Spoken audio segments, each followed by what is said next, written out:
Shabbat Shalom. We start again the cycle of the weekly portions, and we begin this week with Genesis. I'd like to focus on the very end of the story of the Garden of Eden. As you know, Adam and Eve sin, they eat of the forbidden fruit, and God punishes them with a number of punishments. One of the punishments is given, or a series of punishments actually, is given to the woman, to Eve. And I'm reading now from chapter 3. And I will put in enmity between you and the woman, between your seed and her seed. It shall bruise your head, and you shall bruise its heel. Unto the woman he said, I will greatly multiply your sorrow and your pregnancy. In pain you shall bear children, and your longing shall be to your husband, and he shall have dominion over you.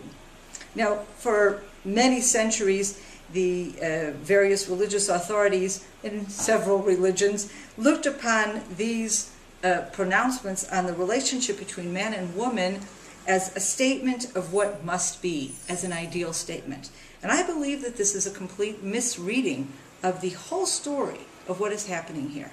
Because from the very beginning, God creates man and woman, and he creates them as two people, with neither one having any sort of dominion over the other. And he creates, Bible says he creates them both, man and woman. It is only after this sin, a sin which is initially instigated by the snake, who then convinces the woman to go along with him, and who therefore afterwards convinces the man. Both of them sin, and God therefore punishes them. And one of the punishments, one of the curses, is the fact that man will have dominion over the woman. This is a curse. This is a punishment. This is not an ideal situation. And if we go afterwards and see how the very end, of course, is the punishment to both of them, and God expels them from the Garden of Eden. We see that in verse 24. So he drove out the man, and he stationed at the east of the Garden of Eden the cherubim, and the flame of the sword turning itself to keep the way of the tree of life. Essentially, if we can picture this, he throws Adam and Eve outside of the Garden of Eden, seals it, puts these cherubim and a flame of a sword turning around in front of the entrance of the Garden of Eden. In a way, it blocks off the entrance, but what does the verse say? To keep the way of the tree of life. In a way, to show the way, perhaps, to the tree of life. To not hide the tree of life, not hide the Garden of Eden, to make it inaccessible, but to point the way. And indeed, ever since this first sin, ever since Adam and Eve are sent out from the Garden of Eden, the relationship between God and man has changed. If initially, when we read about the initial sin, in verse 8, and they heard the voice of God walking about in the garden in the wind of the day. This is an incredible image. God walking, it's not him, it's his voice, it's his presence, walking in the garden, in the presence of Adam and Eve. He's a very immediate presence. He's there among them. And yet, immediately after the sin, they are driven out of the Garden of Eden. God has changed the relationship between Adam and Eve and God. But that's not the end of the story. The end of the story is from that moment in time onward, to this day and onward, man is seeking to return to that utopian existence that was the Garden of Eden. That indeed is the purpose of life. That is indeed in the purpose of all humanity, to return to that ideal relationship that mankind had with God before the sin in the Garden of Eden. And I think this placing of the cherubim and the flame of the sword in front of the gate of the entrance of the Garden of Eden to point the way, to guard the way, is symbolic of that yearning, because we are supposed to be looking for those cherubim. Now, where do we meet cherubim again? We meet them in the commandments to build the Ark of the Covenant that will then sit in the tabernacle.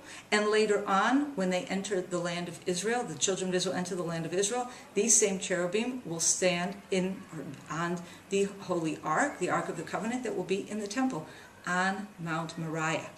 Now, God, through this whole process from Adam and Eve until the children of Israel, the relationship goes through another change, and God then selects the children of Israel to be his chosen people.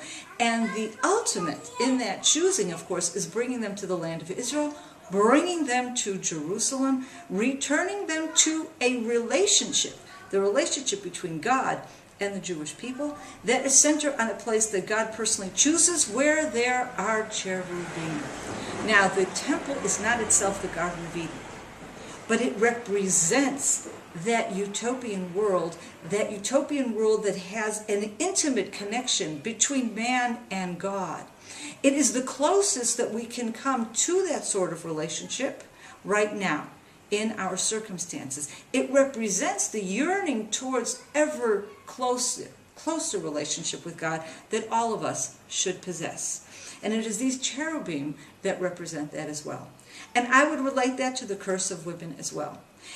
Women were cursed so that man would dominate over them.